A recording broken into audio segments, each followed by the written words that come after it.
Hi friends, today I have a guide on how to use Revenant in Apex Legends Season 9. By the end of this video, you should have a good understanding of how Revenant actually works and how you can get more wins with Revenant in Apex Legends Season 9. By the way, it's currently the Genesis Collection event in Season 9, but if you're watching this video after Season 9, be sure to check the comments, as I'll post in the comments each season if there are any changes to Revenant's kit and the way to play him. Let's start by looking at Revenant's abilities, and I'll give you tips as we go along. So in terms of Revenant, I feel like he's actually really strong right now after his buff in the Genesis Collection event. You might even say it's the best time to try Revenant because he's probably the most balanced that he's ever been. If we start with Revenant's passive ability, it's called Stalker, and it actually has two benefits. He can crouch walk faster than normal legends. It's the same as a normal walking speed compared to other legends who slow down when they crouch. A tip here is if you can crouch strafe, do it a lot as Revenant, because the benefit of this is that you're reducing your hitbox, and in theory this makes it harder for the enemy to shoot you.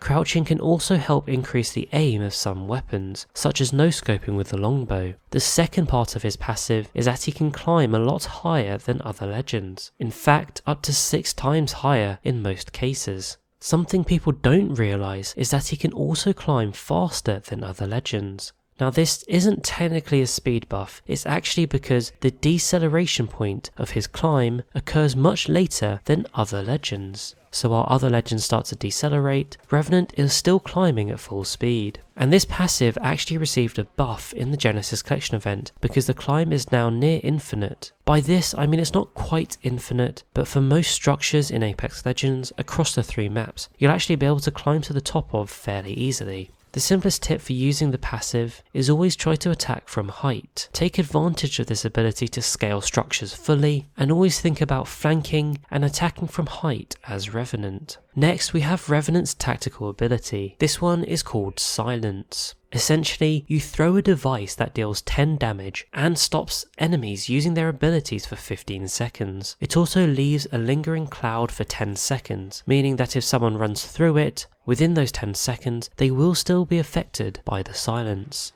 Oh yes, and one other really cool thing about this ability is that you can use it at the same time as shooting. One thing to note is that for most legends, it only disables the activation of their abilities. So for example, if you've got a Horizon that is already using her gravity lift, you won't be able to stop her using her gravity lift with your tactical. There are some notable exceptions though. For example, Gibraltar's gun shield will stop, and Lifeline's combat revive will also stop if you hit them with your tactical. A good tip here is that the tactical can be used defensively as well as offensively. You see, the cloud is actually quite hard to see through, so if you fire the tactical and create a cloud by a door, it can be quite hard for the enemy team to see through that door, as well as the fact that they would also take 10 damage and not have any abilities if they push through it, so it's quite a good way to block doorways. On the offensive side, I actually have 2 situations I like to use the tactical in. The first situation is to use it early, before you even start firing, and I always target the legend with movement abilities. So if I see a Wraith or an Octane, I know if I deal damage, they're going to try and get away, and Revenant's tactical is the perfect way to stop them doing this. The second option is if I know the enemy is low, and they're perhaps behind cover, or trying to get away, then I use the tactical, which has a nice arc on it to get behind objects as a way to finish off that enemy. If you think about it, if that enemy has less than 10 HP, then that tactical will actually down them. Moving on to Revenant's ultimate, the Death Totem. The Death Totem actually deploys a device that protects you and your team with Death Protection. Death Protection lasts 25 seconds and has 100 health. If you lose that health instead of dying, you get reset back to the totem with 50 HP left. Now something important here to note is that if you don't have much health when you're using the totem, then you'll actually spawn back with less than 50 HP when you get reset back to the totem. Another interesting point is that the totem itself only stays active for 30 seconds, so if you don't take it within those 30 seconds, it will disappear. However, it won't disappear while you're using it, so if you take it on the 29th second of you deploying the totem, then it will still give you the full 25-second protection, meaning it does extend the time if you take it within the 30 seconds. Now the reason this is good to know is because if you have your teammate that is, let's say, 40 seconds away, and you've already deployed the totem, you can then wait 10 seconds before you take it, meaning it will still be there when your teammate arrives. The totem itself is effectively one of the best offensive tools in the game, and there are actually a few really good tips I can give you. Let's start with some health related tips when using the totem. Try to always ensure that you have full health and shields before acting the totem. Fun fact, if you have low shields but perform a finisher while in death protection, it will actually recharge your shields.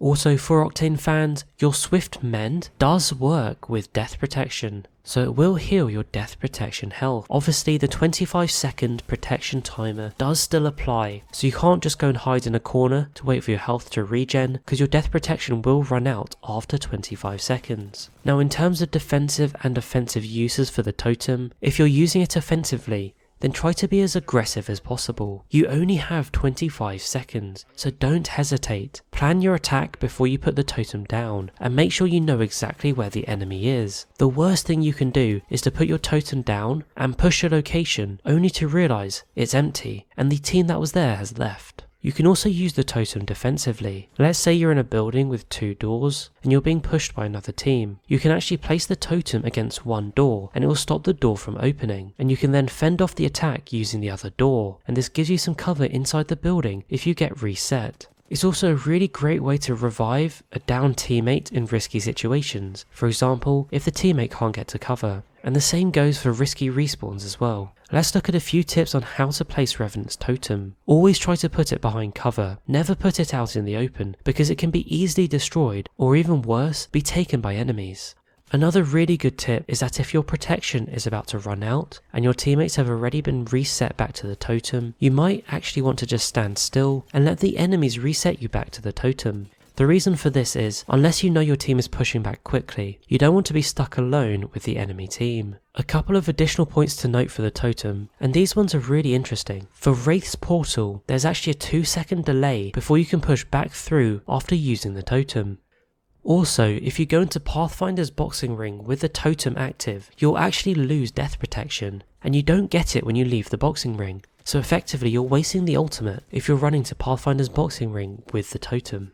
So those are Revenant's abilities with some tips. Let me just finish by talking about Revenant's playstyle and some good legend combos you can use to get the best out of Revenant. Now I would say Revenant is best paired with a legend that has movement abilities. Octane is the most obvious one and potentially the most effective option, however both Wraith and Horizon are great alternatives, and as the ranked map is Olympus at the moment, I do find the Octane and Revenant push works really well. Also, while you can use Revenant defensively, as I've mentioned in this video, he really is most effective when being used offensively. His totem is one of the best pushing tools in the game, so you might as well take advantage of this and structure your playstyle around more offensive play. I hope this video was useful in helping you understand how to use Revenant and win more games with him in Apex Legends Season 9 and beyond. Don't forget to like and subscribe. Thank you so much for watching, and I'll catch you later.